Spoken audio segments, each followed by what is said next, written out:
para entrar en Disneylandia. Porto Mucuripe volta com Luiz Eduardo Fontinelli, Barros, Valmir Lopes e César Barreira. Para a justiça italiana, Cesare Battisti é um terrorista e assassino. Para o governo brasileiro, ele é um militante político.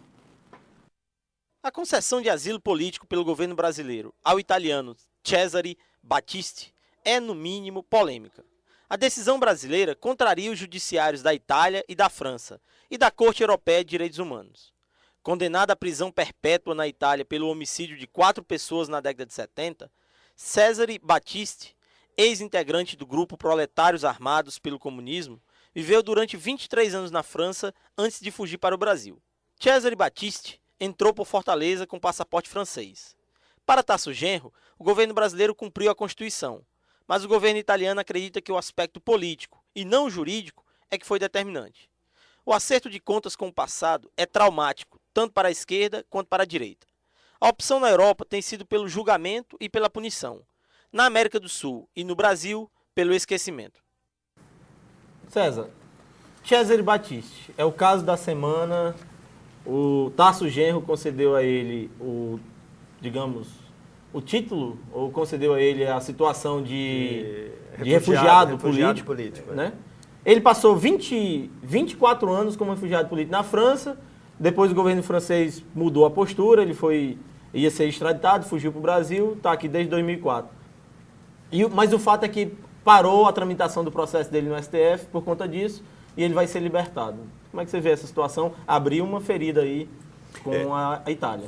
Eu concordo com você, Elcio, quando você diz que, no mínimo, é uma situação muito polêmica, né? Eu acho que é polêmico porque todas essas avaliações desses tipos de vinculações políticas são muito complicados, porque você está sempre trabalhando com um passado que não ficou muito claro. Então, nesse sentido, nós teríamos que aclarar várias questões que eu digo com toda honestidade, eu não tenho todos os dados para poder dizer, por exemplo, analisar todo um grau desses 4 assassinatos que são imputados a ele. Eu acho que existe uma outra discussão, que é o que clima ocorreu esses assassinatos, se realmente ele seria culpado ou não. Existe um outro dado também que aparece nesse íntere, que é a discussão que ele não teve direito de defesa, né? Mas algumas pessoas já estão contestando que ele teve esse direito de defesa. É porque alega que ele estava fora da Itália. Ele estava fora da Itália, inclusive nesse momento, quando ele foi julgado, ele estava na França, e ele estava na França, inclusive, também já como não sei se a categoria na França seria um refugiado político, mas no mínimo aceito a presença dele lá,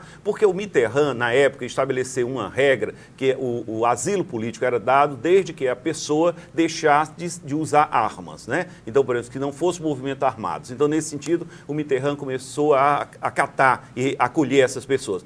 Então, nesse sentido, eu acho que é muito complicado. Eu não sou a favor de que agora a gente vá repatriar, né, porque isso, de certa forma, a gente poderia estar reforçando um lado de uma ação que é eminentemente política, né? Se ele agia politicamente, não uma atitude correta, né, politicamente, aí é outra questão. Porque nesse sentido, por exemplo, como é que ele cometeu esses assassinatos? Esses assassinatos foram em disputas políticas, mesmo eu sendo, novamente, eu ressalto muito essa minha postura de ser contra qualquer padrão de violência, mas eu acho que é interessante também que a gente possa relativizar um pouco essas inserções. Né? Tem um contexto político que para nós não seria claro. Por exemplo, no Brasil, nós tivemos condições de realizar algumas análises sobre essa situação. Algumas pessoas que cometeram assassinatos, né, ou então participar de alguns movimentos políticos, e nesse sentido, algumas pessoas foram mortas, né, não necessariamente essa pessoa responsável, houve alguma discussão que poderia ter aberta uma polêmica maior aqui no Brasil. Dudu, o caso do Cesare Battisti, o Lula e o Tasso Genro deram o parecer deles, agora vai ficar complicado se o STF se pronunciar a favor da extradição. Não, eu acho que não pode mais extraditar. Se ele é assinado político, não pode ser mais extraditado. Isso no meu entendimento. Agora, o que eu acho interessante é o seguinte, eu acho que é importante só lembrar que para a tradição brasileira, o crime político é tratado diferenciado. Ok? Quer dizer, até com a nossa lei da anistia. Entende? Quer dizer, então, eu acho que o governo brasileiro se posicionou de acordo com a legislação brasileira, quer queira, gostemos ou não dela. Então, houve uma certa coerência, pelo menos. Eu, no começo, fiquei questionando por que eles tinham feito isso. Aí depois que eu compreendi que, pela legislação brasileira, o criminoso político não é julgado. Ok? Então, nesse caso, há uma certa coerência. Agora, eu estou achando até corajosa a atitude do governo, que tem interesses, tem pretensões de entrar no G20, tem pretensões em assumir uma atitude dessa. Eu acho que eles estão. Eu acho que devem ter tido uma postura muito correta para. Até porque essa discussão da lei da anistia, não sei se vocês estão lembrados, isso que alguns correntes estão querendo voltar e abrir o assunto. Eu acho que o governo mostrou uma certa coerência nisso aí. Você pode até discordar, mas eu acho que ele foi coerente. Valmir, essa concessão, ela é eminentemente política e não considerou o lado jurídico. A Itália, inclusive, está ameaçando retaliar o Brasil, não comprando produto, não apoiando a candidatura lá para a G20. Para qualquer coisa que o Brasil possa pleitear, no Agora plano disse que o internacional deveria ser Suplicy, boicotado, sim. o Suplicy participou e disse também que o Sarkozy também influenciou o uma história governo. esquisita. Se eles queriam o italiano terrorista, por que não pegaram? Pode levar. Não nos interessa um cara desse. Cria um imbróglio para o governo, porque nós estamos afrontando aí a Corte dos Direitos Humanos da Comunidade Europeia que se pronunciou sobre esse caso e disse que, na verdade, que ocorreu o julgamento. O julgamento, portanto, foi absolutamente legal, mesmo na ausência dele. Nós temos o Comitê Nacional para Refugiados, que deu parecer contrário também. Nós temos o Procurador-Geral da República, que também se pronuncia contrário também a essa decisão. O governo contraria todos esses, dizendo o seguinte, que não.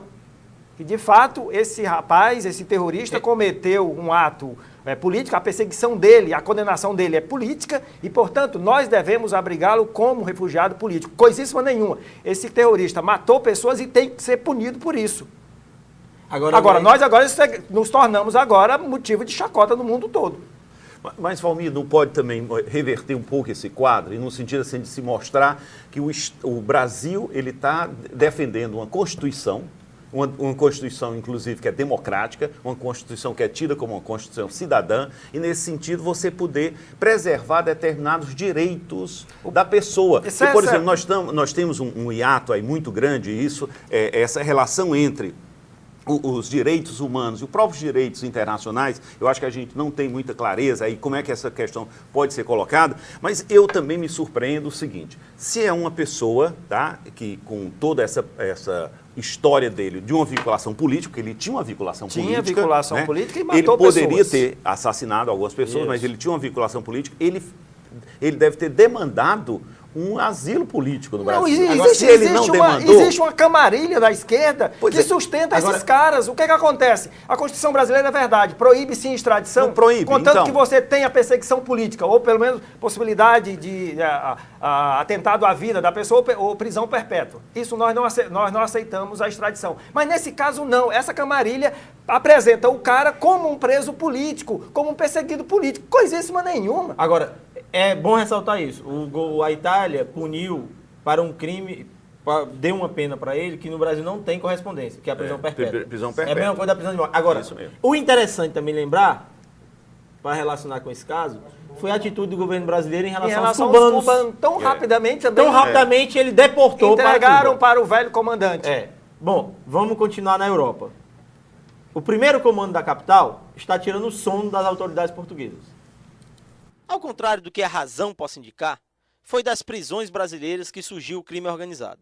A omissão do Estado abriu caminho para a multiplicação das organizações criminosas e para conflitos armados dentro de presídios e nas ruas pelo controle do tráfico de drogas e de armas. Depois do Comando Vermelho, o primeiro comando da capital, PCC, se transformou na principal organização criminosa brasileira. No Brasil, o PCC passou a ser temido pela prática de crimes em todo o território nacional. Agora, são os portugueses que temem a chegada do PCC em suas prisões. Por enquanto, é somente medo, mas não sem fundamento diante da internacionalização do crime organizado.